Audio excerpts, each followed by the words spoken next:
All right, guys, welcome back to another episode of In the Wild.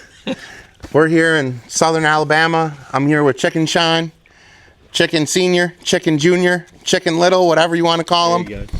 And we're going to learn a little bit about Chicken Shine and the process behind it. And maybe we'll ask some weird questions at the end.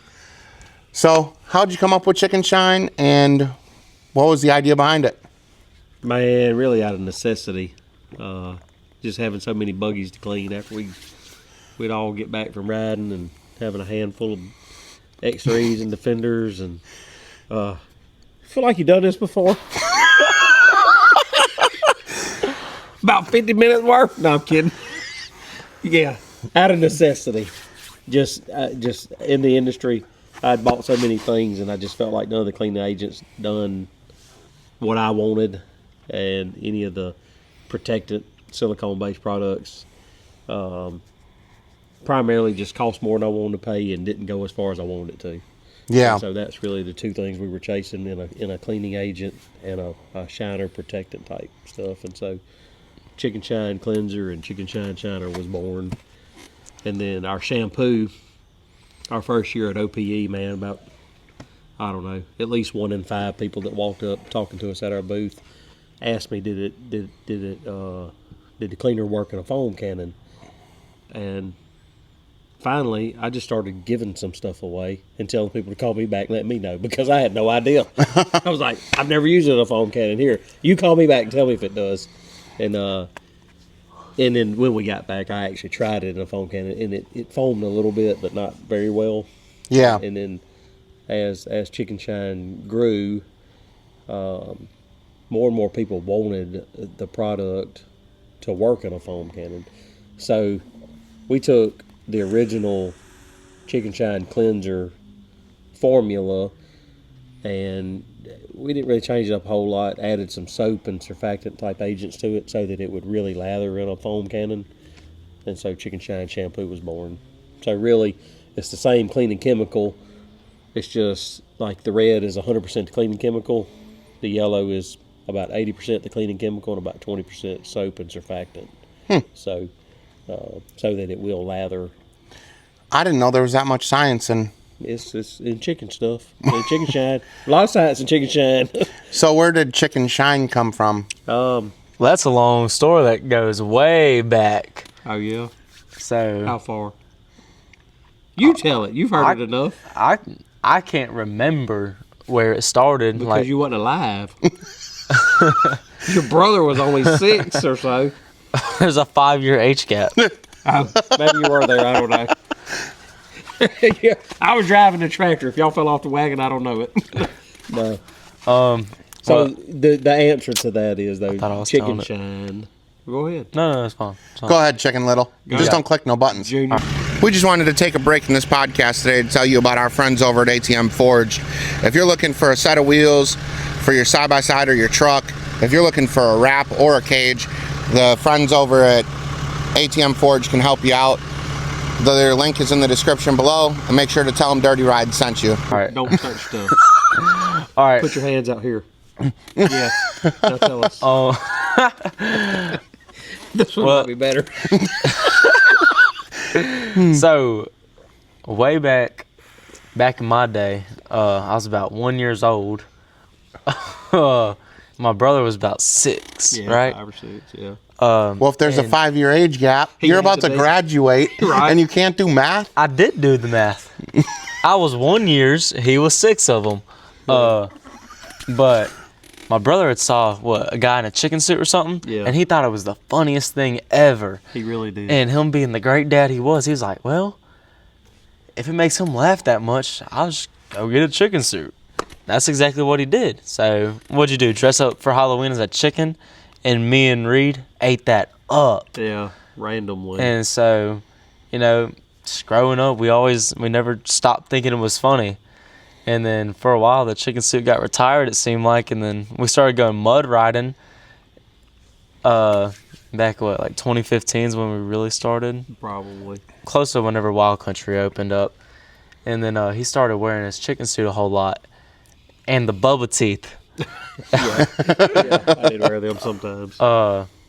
And so he just kind of became a local celebrity over at Wild Country. Right. And weren't they posting on Facebook like, Chicken Man's going to be there this weekend? And I mean, he wasn't nothing special. He was just a random guy wearing a chicken suit. And bring your kids and get a picture with the Chicken Man. Right. pretty much. And it just kind of, he became known as Chicken Man. Yeah. A little bit of a local celebrity, if you would. Yeah. And so how chickens shine, once we kind of come up with the idea and developed the products and we were working on the name, it was like, okay, well, I mean, I kind of been dubbed Chicken Man at the little local parks or whatever. And I was like, well, it's all kind of going to start right here. So let's see if we can just play off this name a little bit. And so Chicken Shine kind of stuck. Rolls off the tongue. That's right. Chicken Shine. Fair enough. I never knew, the first time I met you, you were standing inside the middle of an expo center on top of a buggy. Yeah. Hollering about some cleaning products, and I was like, what the hell's going on here? It was my first time in Arkansas. The next thing you know, you got a guy in a chicken costume. Right. I think you were doing the chicken dance. I probably was. On top of a buggy in the middle of the expo center. Probably. And shout out Shane and them that run the Off-Road Product Expo. Right. They put so much action in a small room. That's so right. even on the other side, by Ricky and the boss, you look up and boom, there's just a Chicken Man. Right. Hey, I came to make myself known. Yeah. And that was definitely the way to do it. It worked pretty well. I made a lot of contacts that weekend. Made a lot of new friends and met a lot of good people. It was definitely. I didn't realize how much of a blessing Off-Road Products Expo was going to be for Chicken Shine, and it was where I was supposed to be to start this process. With the marketing and building the relationships and meeting the right people and so on and so on. Yeah, I feel like after we made it through Snowmageddon out in Arkansas this year, we were blessed with the weather last in 24. Oh yeah, Lord, yeah. Both years was nasty. Yeah, but this year was. Ooh, there was so much snow. I never thought I'd see that much snow in Arkansas. I didn't know it snowed in Arkansas at all. I was in Texas at the time, and it snowed. Yeah. Oh, were you? Or you was Houston or somewhere. Yeah. Yeah, I drove. Fort Worth, I think. I drove down before the snow hit. I got to Fort Worth as it hit, and then drove all the way back up through the snow to get back to the expo. Jeez. It was a wreck. That was pretty wild. So how long you guys have been in the off-road community? Man, I've been off-road my whole life. I can send you pictures of myself on three-wheelers, Honda Big Reds, back in the mid-'80s. Sheesh. Like mud bogging, mud racing. Like the whole idea of mud racing and mud bogging. I mean, it really ain't nothing new for us, man. It was like just some buddies had a few places around right up the street here in Georgetown, Alabama, and right over in the edge of Mississippi. Like, man, we used to run. There was 3 or 4 parks. I'd call them local parks that me and my cousins and our parents would take us, and we all had 3-wheelers, or hell, we might go run the same 3-wheeler, all 3 of us. So you know what I mean? Yeah. So we just getting after it, and having fun, doing the dash or cash through the mud pits, running on our feet. A lot of our parents had dune buggies and stuff. They'd run in them, and that was just good times growing up. Did you ever have any near-death experiences on a 3-wheeler? Not on a 3-wheeler, I didn't. I had a near-death experience at the age of 5. Yeah, that's a real deal. A lot of people don't know. You don't know if you can see it in the camera. You can see it. Like, you ever see me, and you normally people don't see these scars on my arms, but I was just about killed by a dog when I was 5 years old. They just about tore this arm off at the shoulder. No, this one just about tore this one off at the shoulder, and just about tore that one off at the elbow. So I have had a near-death experience, but not in a 3-wheeler. Well, I was just asking because everybody says the 3-wheelers are the death machines. I had nothing but fun on 3-wheelers. How long you been riding? Couple weeks now. No. About 2 days. Since I was About as long as Well, I you've hope been you clicking ride better buttons. than you off-road equipment.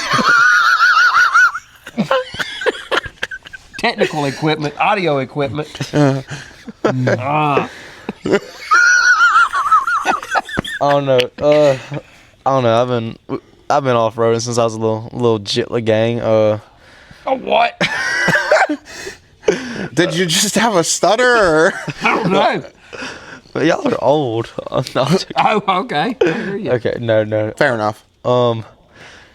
He's like 20 something. You're like 50. 33. Yeah. 20 something. Yeah. Just take it. Probably about like 7, 8. Yeah. Ever since Wild Country been around, really. Yeah. That's whenever I really started going riding consistently on the Honda. Yeah.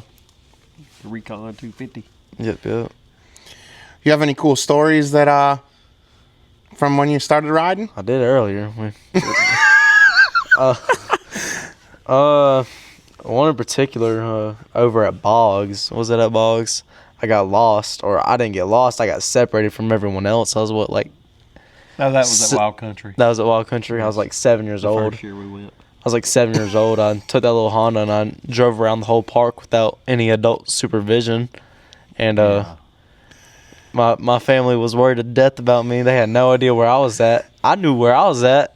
I knew I was in the park, and I knew my way. Okay. I knew my way. I knew my way around the trails, and I was okay. It was the first time you ever been there. How the hell did you know your way around the trails? Lost Riders. Follow everybody. Oh, yeah. That didn't exist yet. Just follow everybody, huh? Whoever. I thought you were following Dale. No, I was not following Dale. Yeah, apparently not. You figured that out at a later date. A few minutes later. Yeah, like 45 of them. When you saw Dale without me. Yeah. Like, where's Sean Preston? I don't know. I thought he was with y'all.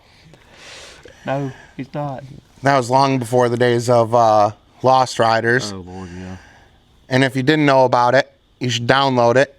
Use code SHINE or DirtyRidez, whatever you prefer. And check it out for a week for free. There you go. In case you ever, misplace a child or Yeah. Or Make sure your- it's on your child's phone, too. It'll be or your priceless. buggy. Anything. You got to keep a device in there though if you really lose it. That's right. Yeah. Keep one on your child. Oh man. Like a tracking chip. Something. Almost need one of them like the chips that they put in dogs nowadays. He needed one for sure. Jeez. You call your local shot- vet, hey, I lost my kid. Kid. What's his name? Fido Preston. Oh man. A shot collar. Make sure. Yeah. Make sure. That'll keep you in check. Make Put sure you I on don't a drive too far. geofence. Don't drive too far. That's been one of the funnest experiences we've had in the off-road community, ain't it? Which Lime one? scooters. Oh my gosh. Yeah, we were not Did you see on that? road the whole time. So, apparently, they told us all night that Lime scooters, is it called Lime? Lime. That they That, were on a geofence. Do you know what that is? Mobile. It's like like downtown. yeah. We rode them 26 miles.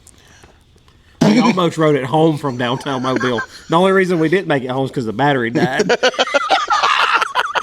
There was Literally, not a shot collar on it. There was not a shot collar on it. There was no. If it would have stayed charged, you would have drove it all the way to the house. Correct. I drove it within about 6 miles from here. You know where we just ate? Yep. Yeah, we drove it We within, literally to like right within a there. half mile from there, from downtown. That's a ride. Oh, it was all 12 miles an hour of it, all the way. How was that on the body? Was it pretty good? Oh, it was great. It was great. It was fun, very memorable. I forgot about that in the previous podcast.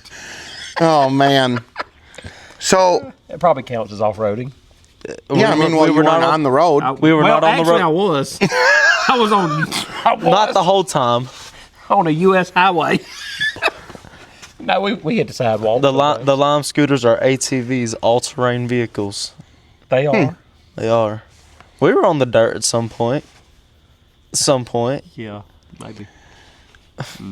So how many bikes do you have? Do you guys call them bikes, buggies, side by sides? What do you guys call them here? Buggies is mainly what I call them. Buggies and four-wheelers.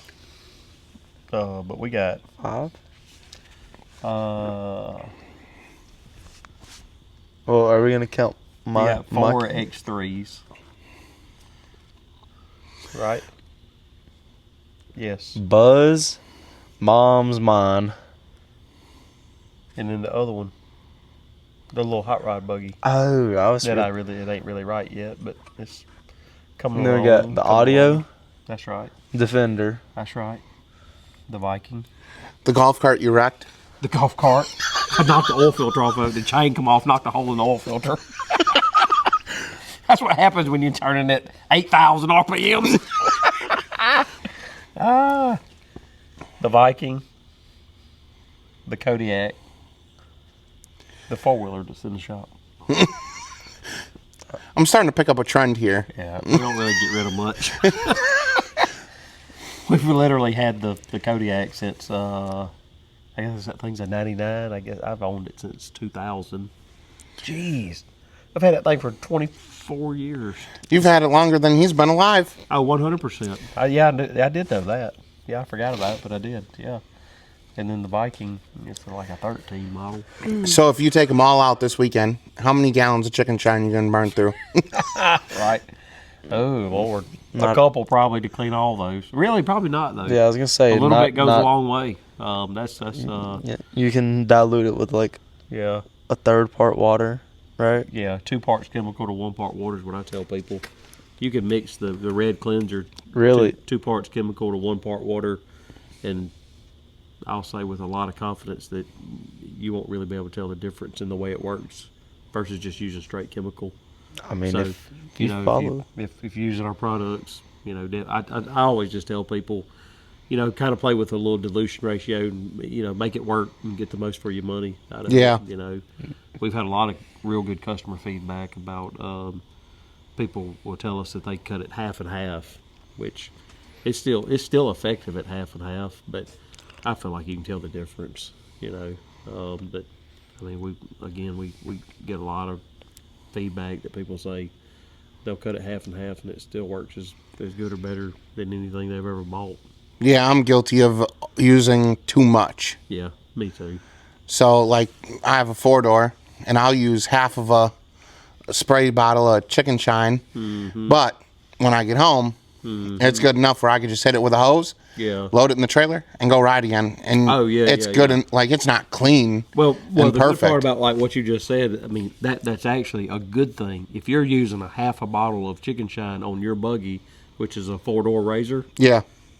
how many cans of aerosol stuff would you use? When I used to use other products, I used to go through 6 cans. Mm-hmm. And do the math. when I was using, I'll just say it, when I was using SC1, I didn't have a dealer or anything, and I didn't know that you could order it by the case off of Amazon. That's right. So I was paying $20 a can That's right. at the local dealership. So it'd go through $120 Oh yeah. to shine it front to back. That's right. And do the interior because I'm real particular. Yeah. But my biggest complaint always about SC1 was that when you spray it, and at the time I was on an open trailer, by the time you roll into your camp spot, That's right. the thing is just a wreck. Mm-hmm. And then I switched to, there was this other company based out of Wisconsin, where I'm from originally, and it was Wabam. I've heard. They were $10 a can, but same effect. Yeah. So you're saving half the money for the same result. So for me, it was like, long before I had known about you and Chicken Shine, it was easy to switch from SC1 to Wabam because it was half the price. That's right.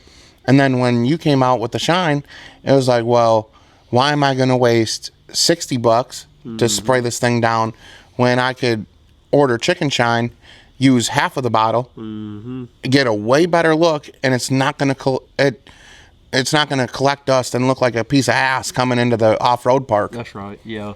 I tell people, because we get that question a lot, how sticky is it? Does it attract dirt? I always just tell folks, I mean, complete transparency, it is a silicone-based product, but I'm of the opinion, and I think a lot of the community that uses it would agree, it's not as sticky. You know what I mean? Yeah. It is a silicone-based product, inherently silicone sticky. It just is. It's there to serve a purpose, and that purpose is to shine and protect and help repel the mud, water, debris, all that type stuff. Right. So, I mean, there is a little bit of a trade-off there, but at the end of the day, in the chicken shine ventures and some of the things we've learned, I'm of the opinion that everything that's in those cans of aerosol products, like all the delivery system and oils and stuff that's in it, combined with the actual silicone products, is what makes it as sticky and slick as it is. You know what I mean? Which is what a lot of people in the community don't like. You know, so for us to basically take the good contents, a version of the good contents, and put it in a spray bottle. Yeah. I really feel like that was the ticket. You know, I mean, I know I like it a lot better, and I'm a lot more happy with Oh it. yeah, I'm a lot more happy. Instead of spending $120, Right. you know, chicken shine isn't nearly that expensive. That's right. To get the same result. That's right. And for me, it's not about spending the money, right? Like we're in a community where we literally bleed money. No, for sure. I mean, we're breaking stuff all the time. All the time. You know, everybody says boating, break out another 1,000. That's it. Side by side should stand for, Something.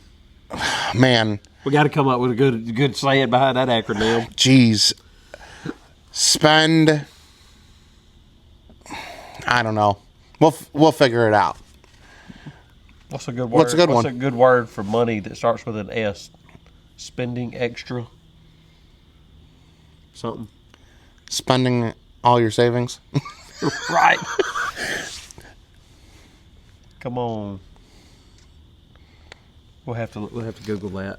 Get back to you on that one. Yeah, we'll have to come up with. Spending extra $sign. Like, is this a S? Spending extra money. Spending extra money. There you go. And so my thing We'll have was, to blank that out. We might be on something. yeah, maybe. That'd be like a whole little thing. $, spending extra money. What? Who knows? Maybe it'll be on the DirtyRidez merchandise store. There you go. If you haven't checked it out, link in the description below. Go support the channel. Right. But, you know, when you're talking about the cleaning products, why spend $120 when you don't have to? That's right. You know, that's damn near a belt or an axle. Oh, for sure. And when you find something that works as good as it does, why, you know, you can't fix stupid. And I'm not saying people are stupid, but if it costs you $100 versus 25, Yeah. what's the disconnect here? Mm-hmm. You know? That was the two biggest things that I was after with in the shiner side of things was, you know, I bought thousands of dollars of aerosol cans in my life to put on all my machines before we got in the business.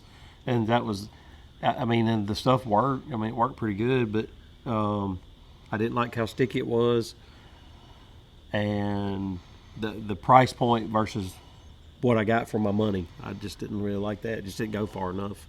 And so I was chasing that mainly, you know, so figuring out the idea of, okay, well, let's figure out what the good stuff in the bottle is. And let's make our own version of it, make it a little less sticky, but still make it effective. Yeah. And give the consumer more for your money. You know, just put all the good stuff in a spray handle bottle.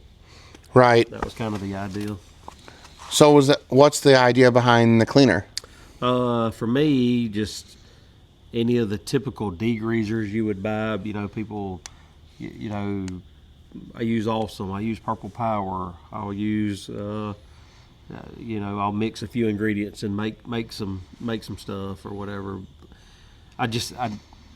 Any of the degreaser based products that you could just buy off the shelf, I just wasn't happy with how they worked, and I didn't like the idea of having to go buy multiple ingredients to mix. But I have done it, and it worked pretty good, but I just didn't like having to go get all the stuff to do it. Yeah. You know what I mean? So I was on a mission to put a good product in one jug ready to use. That was ready to be used as it was, or maybe diluted some, and that's kind of where the red cleanser come from. My issue with the degreaser formulas is that, number one, I never mix it right. Right. Number two, the degreaser, it seems to pull the color out of my black plastics. Yeah. Some of them will, I use like extreme purple truck degreaser, and it's not good. Yeah, and our stuff is a degreaser based product, but it's a version of a degreaser based product. Yeah. And working with our chemists and our chemical manufacturers, we were on a very specific mission, and the mission was set forth right from the very beginning. This is primarily what we're going to be cleaning. This is what we're going to primarily cater to. We want something that's as safe as it can be, but we want also, we also want it to work as aggressively as it can. Yeah. And so, and I feel like we landed in a good spot with it. Right. Again, it is a degreaser based product. Be careful with it, but it's use it properly and it's absolutely safe. Sweet. Mm-hmm. So you're the brains. So what do you do, Chicken Little? Not a whole lot right this second, but I've been in high school trying to get done with that. But I'm finally done with my time in the pen. I hear you. Been rough. Rough. But I'm really gonna get involved on the media side of things here soon. I need help with that. Desperately. Well, I don't know about that. I've done all right. I've done all right for an old guy. Hey, I can show you the numbers to prove it. Yeah. 100%. I I ain't saying it can't be better, but with a little help from a younger generation. I feel like he does a real good job advertising the product in person, in his chicken suit, or grabbing attention with the audio buggy, and he's just real easily to get along with in person. So he does good selling it in person. But whenever we get to the market of people who we can't actually interact with face to face, I feel like we're struggling a little bit. And, that's easy to get better with, of course. Yeah. I'll be the first to admit, I don't know. I don't understand the dynamics of social media really like I need to, and how to maximize what social media has to offer. And it's just, I don't understand sometimes how to navigate the platforms, you know what I mean, and how to maximize the opportunity that's there. But, we'll get on a little run here or there with a specific comment or thread where somebody asks a question and people are chiming in, and, I'll try to respond to everybody I can. If it's hey, DirtyRidez shared it and I'm at least thanking you guys, or the people are asking certain questions and we try to answer, but like on the TikTok stuff, like that's a platform where I feel like there's a whole lot of opportunity there that. Have you guys started selling on like the TikTok shop yet? We have not, and I believe that would be a very good option to be able to just, that's one thing. Touch the banner in the video and it takes you right to it, kind of thing. That's one thing I have absolutely no clue about. See, I don't either. I'm hoping that's where he comes. When you figure it out, let me know. That's it. Gotcha. There you go. Help DirtyRidez out a little bit. Help y'all out. There you go. You know how to do it? I'm sure I can figure it out. I have no idea how to add products or do anything with the TikTok shop. I don't either. All of our stuff is through GoDaddy. That's where that's just where everything, that's where we based everything out of and built everything, and so far so good. There was such an extreme demand. I say an extreme demand. I was absolutely not prepared and did not anticipate the response that I was going to get from the first year at OPE. I ran out of product. I mean, almost full panic mode. Some super nice people, like out of the crowd, literally stepped in and helped me bottle stuff. Damn. Teresa Dottie, they and her husband and one of their friends, super good people. Like she had asked me about buying some stuff, and I was like, "Yes, ma'am, I got to bottle up some more." And like, I got 40 people standing in front of me I'm talking to, and like 20 of them 40 want to buy something, and I don't have nothing else to sell them. I had literally sat in a trailer in the parking lot and bottled stuff, and I made me 60 or 70 bottles of each product and stuck my labels on there. I'm like, man, this will be great. You know what I mean? I'll have half of this left. I sold that stuff like the first 2 or 3 hours of the show, And then all that started to happen, and like she's like, "Hey, it'll be fine. Like I'll we'll wait, whatever." And she stepped over to the side and watched me talk to these people and come back. Well, she said, "Do you need help?" And I was like, yeah. And she said, "Are you by yourself?" I said, "Yes, ma'am, I am." She's like, "Okay." Yeah. And they kind of walked off for a minute, and another group of people come up, and kind of the same spiel, and about half of them left, but was waiting on me to fill some stuff up. And she come back, and she's like, "You really are by yourself, huh?" And I was like, "I am." She said, because the first time she said, "Are you okay?" I said, "Yes, ma'am." And she said, she asked me again, "Are you sure you're okay?" And I was like, "No."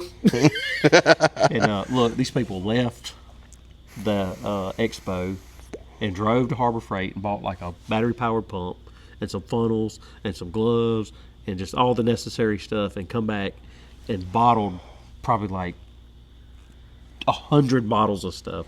Like, wow. Mr. Mark Manger from ATM Forge jumped in there. That was the first time I ever met him. And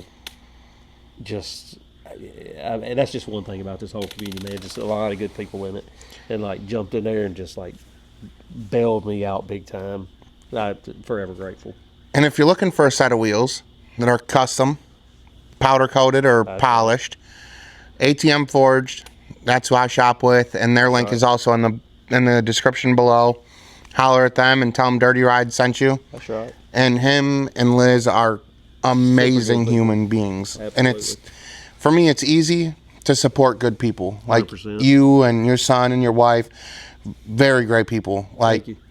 Jessica and Scott, awesome people. Mark and his wife, awesome people. And that's probably one of my favorite things about the off-road community, is that you get to know these people and you get to build, basically an extended family. Like, that's right. if you're ever in Kentucky and you need some, there you go. call me. That's right. You want some moonshine? I probably know a guy. Probably know a guy. That's right. I'm coming through. We'll go out to get Mexican or something. There you go. That's probably like one of the second biggest questions I get. Like, if people are not familiar with what chicken shine is, and that's like, well, what is that? Is it moonshine? So I tell people all the time, kind of joking, like, if this whole cleaner thing don't work out, I'm going to catch up with somebody that can make some moonshine. I got a market for that. Yeah. Yeah, I wouldn't recommend. Anyway. I wouldn't recommend drinking. Do not. It is not drinkable at all. It is not. The shampoo is not for your hair. I've had that question. That's a little crazy, ain't it?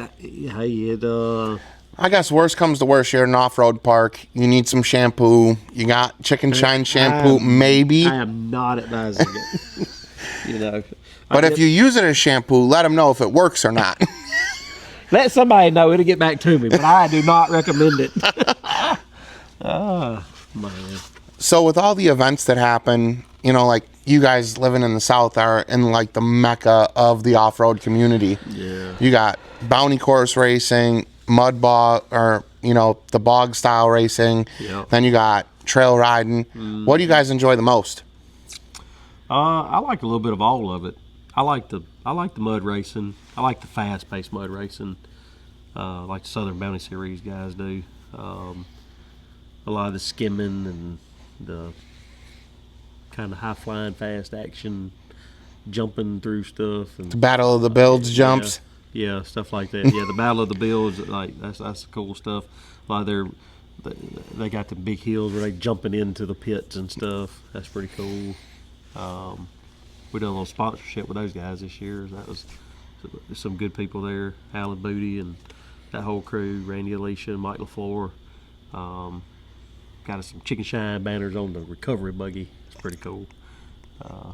So we've enjoyed, dealing with and talking with those people and building those relationships. But the fast-paced mud racing in the pits is what I really like. But really, I don't know.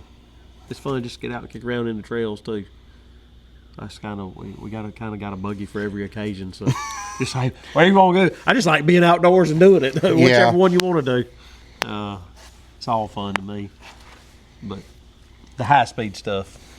Yeah, the bounty holes are cool and all, but I spend most of my time just cutting up in trails. Getting your mama's buggy dirty. My buggy's broke. Well, how'd that happen? I broke it. I don't know. The wheel just fell off. It did. What'd you do to it? I was cutting up in the Nothing. trails. Ask him. I know. It was what? Wait, what? This time I really wasn't doing much of anything. Yeah, that's what I would say too. You're still sticking to it. No, like, look, I remember I was just turning left, and I wasn't like drifting or nothing. I wasn't. No. I promise y'all. There's no way. There's no no. way I was drifting. This time I was not. 6-inch boxes on 40s. I was not drifting it. This time I was not. But I felt like So that's how the wheel. I felt like a bump, and then I thought I just rotor. hit. I thought I just like hit a bump, Oh, yeah. and I just kept driving, and then I start slowing down, I start dragging. I look to my right, and I see who I think is someone on a mini bike driving by, and it's actually my wheel rolling past me, Yeah. straight into some mud. And Uncle Packy, Whole output shaft. Uncle right? Packy helped me get the wheel out in the mud. Yeah. Shout out Uncle Packy. Right, yeah. He saved you that night for sure. Because if I'd have got down there and had they got wheel out of the woods. Yeah. There's a skid mark from here to that pool house. He's like, I was going like 5 miles an hour. No, I said like Yeah, okay. 15. Whoa, okay, 15. Who cares? You're not going to slide that He's far. no, because I didn't let off the gas. I'm like, and Uncle Packy's got, it looks like every bit of 100 foot of winch rope stretched. I'm like, what are y'all doing? Getting the wheel out of the woods. So he's going fast enough for the wheel to run that far off in the woods. I was going 15 miles an hour. Okay. Victim Maybe of an like output with a shaft. one. This time I'm actually Broke telling it. the truth. I promise. Yo. You know how output shafts break though, for real? What's that? Heavy acceleration. Yeah. Yeah. Yeah. We're not new to this. You can lie. I've seen a couple. No, this time, y'all, I promise, I was not cutting up too bad. It wasn't me. I was cutting up real bad. About that, ain't it? I was cutting up about 30 minutes prior, but like So that's when it broke, and then it finally just left the chat. Yeah. I guess so. Yeah, exactly. It just hit the ejectocito button and just Probably Hard so. right. It probably got bored. I wasn't doing nothing fun anymore. Yeah, okay. I'm gonna go ride in the woods. Huh? I really had no idea. How did I end up down there? I think I Did you call called. me? I think I called you, Oh, and then I was like, "Oh, never mind. Packy's here," and then I Yeah. hung up the phone. yeah. I had no clue. So I'm already headed there, and I get out there, and like, and that winch rope was stretched so far. I'm like, what are y'all doing? And they done drug the winch rope. It was so far off in the woods, they just hooked the rope to it and drug it out. Whatever. rip. So with all the off-road parks you guys have here, what are your guys' favorite three Wild parks? country. I love wild country. You do? I do. I love wild country. It's where we went for my 18th birthday. That's right. It is. When was that? Like 2 weeks ago? 2 days ago. Right. We just come back yesterday. Monday or Sunday afternoon. Yes, Mother's Day. What are your favorite parts about Wild Country? I like food a whole lot. There's a lot of good food around it, and then the actual restaurant at Wild Country. There's Wild Country the mud park, and there's Wild Country the restaurant. They got the best steak I've ever had in my life, out of anywhere, out of any steakhouse or anything. And then they got a little Mexican restaurant right there, and they got Loosedale House Pizza. So I like the food. And then I've also just been out Wild Country for a while now, and it was real easy to learn the trails. Mm-hmm. So, that's good. And then if you just like trail riding, it's perfect. You can just trail ride. But then it gets as bad as you want it to get. You can go bogging for real. You can get stuck in some stuff over there. It's got like a good little shower house, and they got a concert hall, and 2 of them actually, don't they? Mm-hmm. Yeah. I feel like the shower houses are one of the most important parts of an off-road park that nobody ever thinks about. They're very important for sure. They got a pretty good one. On really heavy weekends, it'll get a little congested, but they do a pretty good job keeping them cleaned up. And They honestly got a tightened lot. up. They have a lot of room for camper space too. Yeah. Oh, there's a bunch of camper spots. I don't remember how many, but there's a pile of them. There's a lot of room for a lot of people. Yeah. So, normally, unless it's just like one of their bigger events, it's never really that congested. So it's nice. Have you guys made it out to like Sabine? No. I've not been to Sabine. The We- only place I've been to in Texas was Extreme. We need to How go- was that? It was pretty good. We had fun with it. The little bit of trails we got to ride was good, was fun. We didn't venture off a whole lot. That's the place that has the freeway that runs right next to it, right? It does. Yeah, there was some kind of major highway right there. It had some river access. Had a good little stage area.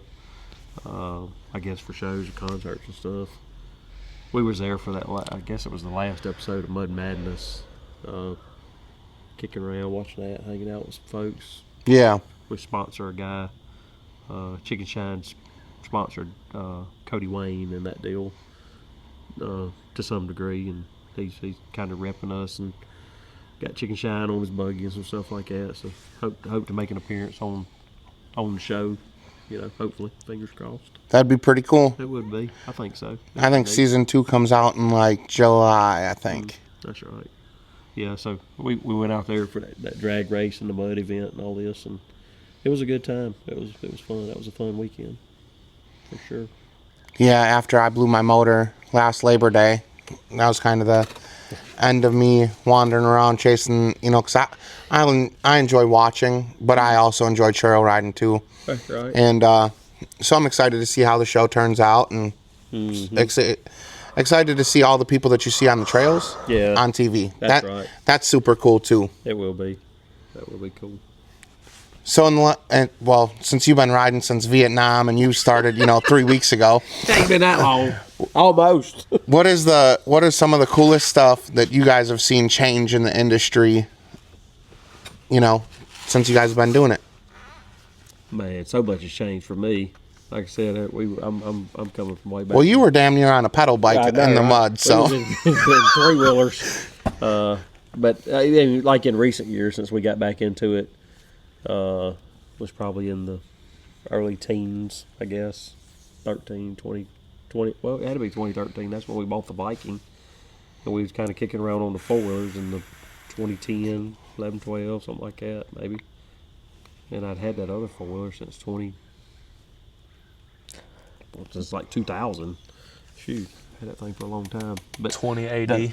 Probably the biggest thing that's changed is the growth of the side-by-side part of this deal.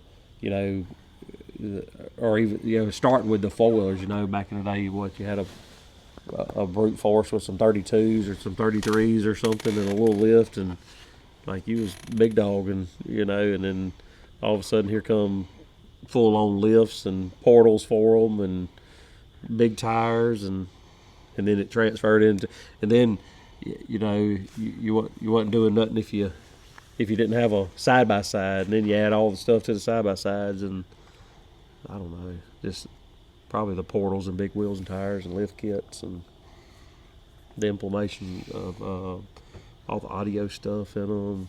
I mean, these things are just, I don't know. You know what I mean. Everything, really. Yeah.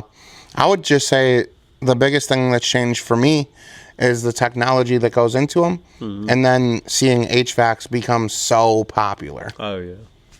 I know. I like my HVAC one. That's been a game changer for me. What do you think of the CF Moto HVAC machine that just came out? Man, I got high hopes for it. I know that. I don't really know what to think about it. I've never owned one. I've been around a few.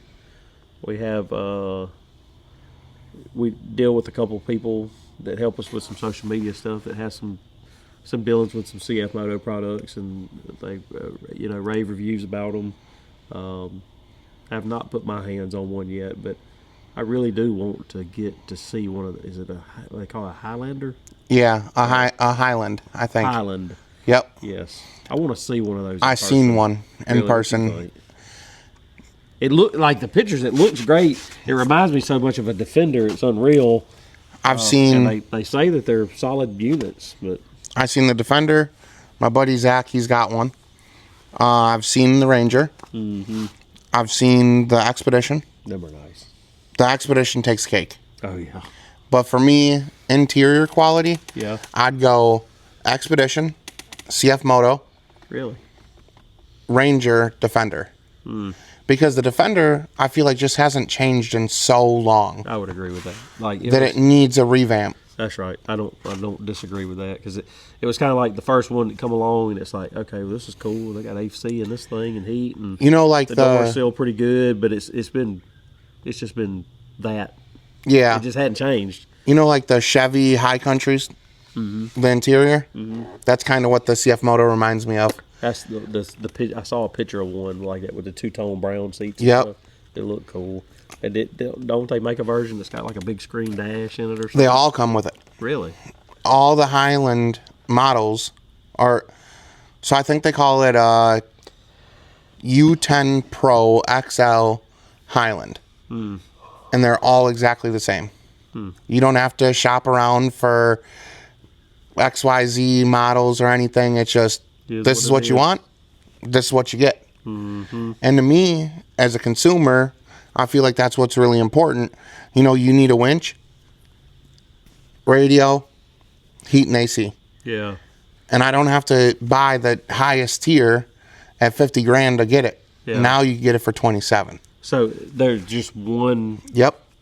I like that.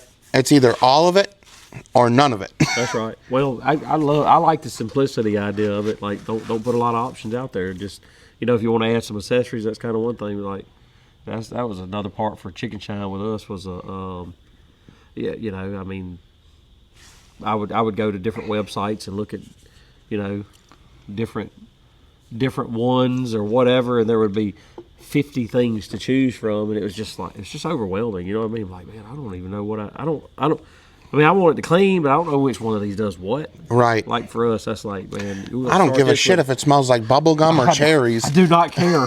I'm not going to be sniffing it. I want it to clean my buggy. Yeah. You know, so for us with the Chicken Shine, like that's a big part of the process was like keep it simple. Just a couple, 2 or 3 products that do key things, and that's it. Yeah. Ain't a whole lot to talk about, you know. Simple. Like simple. You come up with an answer yet of what's changed? Everyone's buggy's just gotten bigger. Back in the day, whenever we first got our first Can-Am, what's on it? Like how big tires and portals? Oh, that very first one was 6-inch Super ATV single idlers, and it's the BKT equivalent to a 40-inch tire. You know, like whatever it was. Driving electric version. Driving up to the mud parks, you know, people would be like breaking their necks, trying to look and like point at it, and then we get to the mud parks and people stare at us as we're driving by, and now it's just like that's just regular traffic. Mm-hmm. Yeah. Yeah, I will say the size of the machines has gotten crazy big. Mm-hmm. The bigger portals, the bigger lifts, the more crazy lifts. One thing I think is cool though, like with the enclosed cabs, like Defenders specifically, is like when the different companies have come out with the trailing arm setups. Yeah, that was really cool on those, converting them from yeah, I think arms to control. I feel like the trailing arm setups on the Defenders, Rangers, and Expeditions have really just changed the game. Oh yeah, because now you see all the Evo turbo kits. Mm-hmm. And now they're still putting out 180 horse. Mm-hmm. Now you got trailing arms. The only thing you need is a little more weight on the bottom of the machine to make it a little less top heavy, in my opinion. Yeah, I can see that. Add like a ballast on the bottom. Yeah. So this way it's not as tippy. Yeah.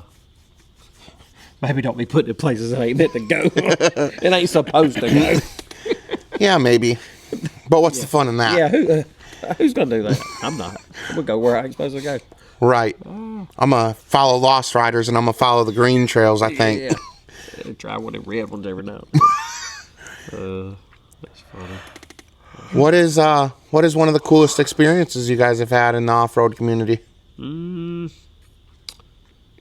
That's kind of a hard question. There's been so many. Man, traveling, what little bit we've traveled with it, specifically since we've been doing the Chicken Shine stuff. I've probably traveled more in the past 2 years of my life than I have the previous 40. You know what I mean? I know I have.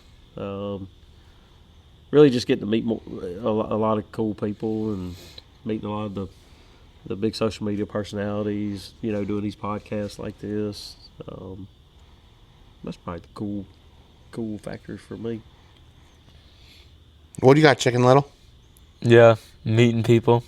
I think that's cool. The travel. I haven't gotten to travel a whole lot. I've always been real caught up with sports and stuff, but, you know, I'm done with all that now, so I'll get to travel a lot more and have a lot bigger part in all this. So that's going to be real nice. It's going to be cool for sure. That's what you want to do? Yeah. You'll travel with Chicken Shine. They just put you in a motorhome and send you on your way, huh?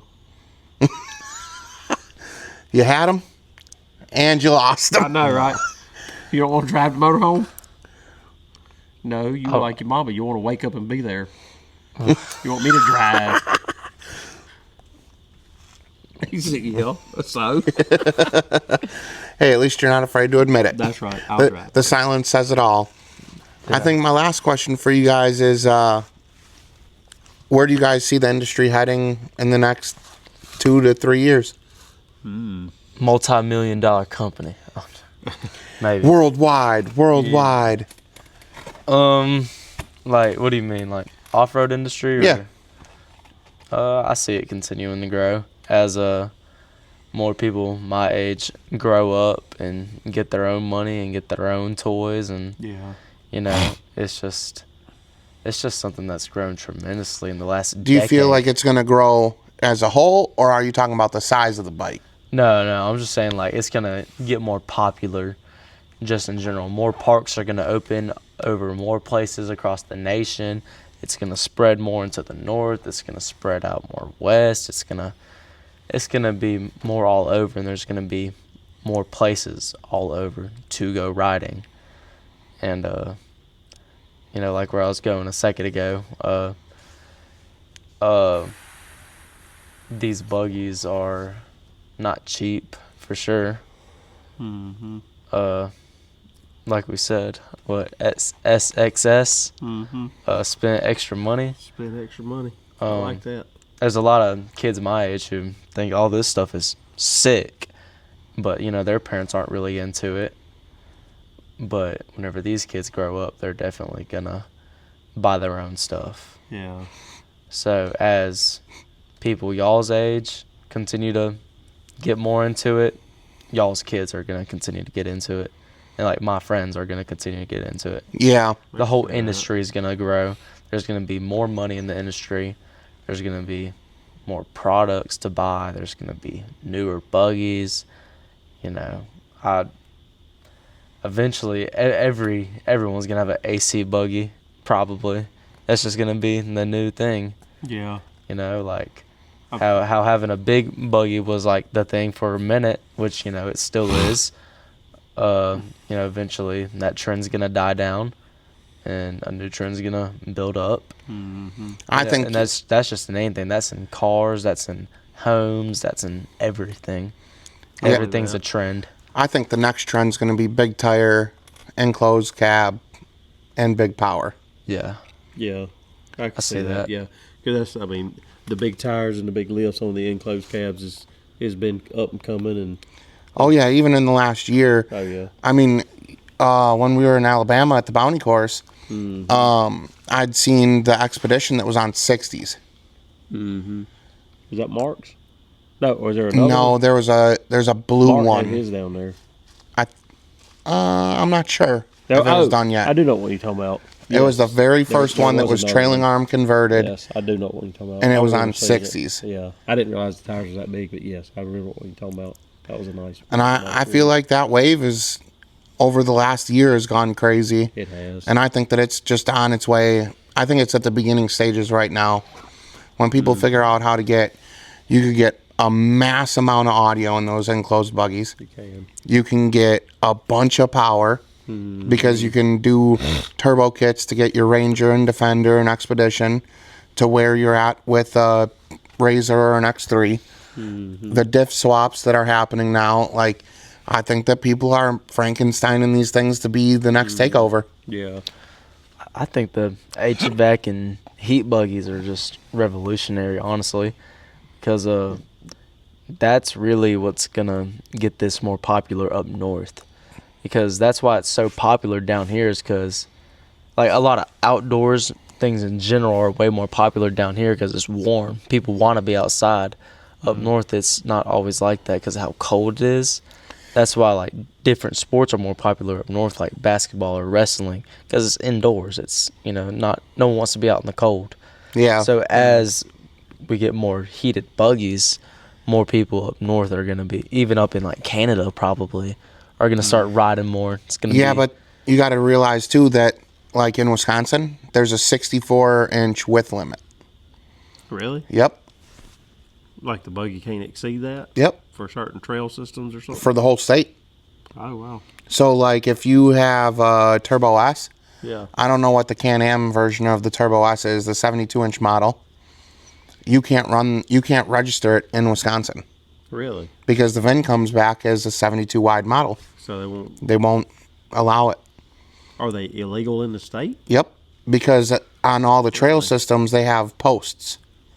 Oh. So if you're 67 inches wide, you ain't gonna go. Oh, wow. well, if any company's smart, they're going to make something that can comply with those laws. Yeah. Yeah. Well, like on the, Someone's going to jump on that and make money. we're kind of, you know, I mean, anybody knows us, knows I got mostly just about all Can-Am stuff. They make the 64-inch X3s. Yeah.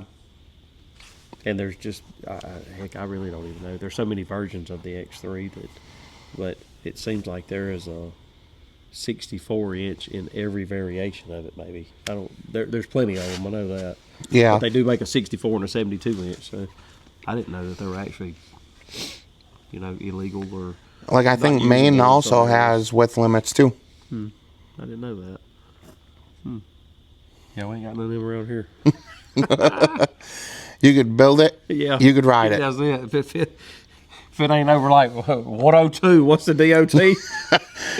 You could technically squeeze, Yeah. you know, a 105 onto a 102. Oh, yeah, all day long. Where do you? Depending on how far you go, you might go more than that. Yeah. Yeah, it depends on how much you want to crank that suspension in. Right. Where do you feel like the industry's headed in the next 2 or 3 years? It really is hard to say. You know, seeing the things I'm seeing on social media and different things, I see people downsizing some stuff potentially. Like, I don't know, because you get, like, speaking from experience, I mean, with a lot of the portals and the lifts and the big tires and aggressive power, and I mean, you get into a rut of, you make this bigger and better, and then it breaks something else, and then you fix that, and it finds another weak link, and Yeah. I don't know. I kind of feel like people will start going back to more sensible, rideable buggies. You know, one thing I'm curious about though is like, who's going to be the first one out there to maybe come up with like a sport style? Just say like a conditioned cab X3. Man, You know what's funny? I would love to have one of those. This is episode 25. In the last 25 episodes, you are the fourth person to talk about how the game could change if these manufacturers listen.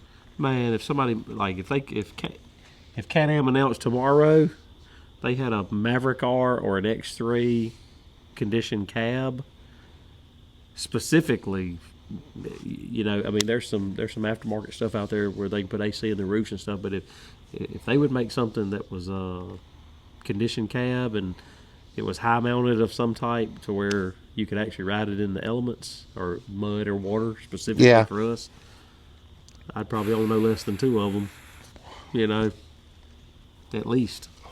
I'd call a couple of our machines and upgrade. I know. I don't know. I wonder if that's. I really wonder if the market will go to any type of street legal stuff. I think that would be cool. Well, like in Kentucky, they just passed a law that if you have turn signals, a horn, seatbelts or a harness, and then brake lights, headlights, That's it. And you can go get it registered Really? for the street. That Like one with 100% legit. that one with the pink tires is street legal. We have one that, like we, it came with a title instead of a manufacturer's certificate of origin, and we were fortunate enough to get it registered in the state and fully insured, so on. And I mean, and it performs on the street. Like we got a whole set of real deal Toyota mud terrain type tires that we run on it, and so heck, on here and there we'll stick them things on there and kick around town in it during the summer and stuff. So it's fun. Yeah, I think my neighborhood would hate to see me out riding mine. Right. People don't. I'll bring the chicken soup into that too. People don't know what to think when they see that thing cruising down Airport Boulevard, and then they realize there's a chicken driving it. That's one thing I got to give you your flowers on, is that you push the brand and you represent everywhere. Well, thank you. It was 190 degrees last year in Alabama and at Bogs and Boulders, and here you were out hanging out in the chicken suit. Man, I got to do it. I got to. It's just fun. It's fun. The reactions we get from the kids, the adults, even you'll have the people, you can see them cutting their eyes at you thinking you're an idiot, and then at some point they break and they'll crack a smile. You know what I mean? I love it. Yeah, the crowd went absolutely crazy after you folded up the X3 last year. Yes. Yeah. After you folded up the X3 and then you jumped out and you're like, woo! Everybody was like, oh yeah, it's okay. Man, that was a good time for sure. We broke everything we took, but it was a good time. The white X3, the LX3, the golf cart. The only other thing I had was the Defender. That was the only thing I didn't break that weekend. That was it. That and the chicken shine truck. Well, it was a good time. So, I don't know. But yeah, changing in the industry, I think people will, I don't know. I kind of feel like the mass of people will, I really don't feel like they'll continue to move into the big buggies. I feel like they'll start to settle on more rideable stuff and really start to key in on an aspect of comfort. Maybe that's just me talking from an old guy. It's good to see the difference in opinion. Like, I'm just on my way up now. I'm not turning back now. I got a long way to go to 56s. Well, that's it. I made it to 44s, and I'm like, I ain't gonna say that's big enough, because I really probably will put bigger tires on that buggy, but again, 50s are in your future, huh? I'm sure they are. Right. And if I do that, then it'll be dual idlers and a different gear ratio, and it just... You gonna go up, or are you gonna stay the same? Go down that rabbit hole. Stay the same. You like driving like a... You like driving a little reckless, huh? Put your seatbelt on. Oh, yeah. You gonna put your seatbelt on. You gonna put life alert in that thing. You've done witnessed the aftermath of no harnesses. Wear your seatbelts. If you're gonna do dumb shit, wear your seatbelt. If you're gonna do over 10 mile an hour, wear your seatbelt. It's always advised anyway. Seatbelts and helmets. Yeah. It's absolutely a plus. 90% of us don't do it. But more specifically, if you're gonna get out there cutting donuts and you're gonna hill climb, and you know, if you 100% know you're putting yourself in a more precarious and dangerous situation, at least put your harness on. Yeah. Ejections kill people. We've seen it. We've seen it firsthand. We've worked accidents in the parks. On one occasion that was, unfortunately, the young man passed away. Had he had a seatbelt on, I mean, most likely it would have contained him in the ride. Yeah. Horrible incident, horrible accident. Kid wasn't doing nothing wrong, other than, I mean, he really wasn't doing anything wrong. He just didn't have a seatbelt on. Yeah, that's sad. Yeah, so wear your seatbelts. Yeah, I agree. What you think? Yeah. You know. What else you got? You got something up your sleeve. He does. He's For what? thinking. What's the question? Hopefully, it's a microphone that's turned on. What's the question? Hopefully you didn't hit no buttons this time. Hopefully. Any other good stories? Well, so about an hour ago. Oh no. So we all recorded a hour-long podcast. Don't bring us into your shenanigans. No, this isn't a we. No. We all didn't record a podcast. Okay. No, we did not, all right. because you turned the microphone Hey, off. watch your hand. Watch your hand. Okay. You're getting a little close. You're getting a little close. We all thought We didn't think nothing. you didn't think you recorded a podcast earlier. Oh, yeah, we did think that. Okay. We recorded a killer podcast. We did. And then We'll never really know, but I'm sure we did.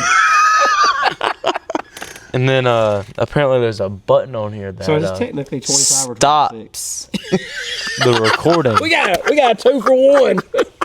I pressed the button that stops the recording 7 minutes into the hour-long podcast. It is now currently midnight. Right. We started recording at 10. It is 12:07. Oh, I hope you guys enjoy this episode of In the Wild. I really do appreciate you guys doing this not once, but twice. And if you made it this far, make sure to like and subscribe. If you're looking for Chicken Shine products, the link is in the description. If you're looking for wheels, the link's in the description. You need a map to navigate you back at 4:30 in the morning when you recorded the same podcast 7 times because somebody was clicking buttons. That link is in the description. And then make sure to check out the merch store too. And I hope you guys enjoy. And thank you, Chicken Man. Yeah, man. Thank you for and Chicken Little. Right on. For having me out here. And I guess I'll see you guys on the trails. And hopefully we see you soon. Absolutely. Sounds good. Don't click the button. Wait.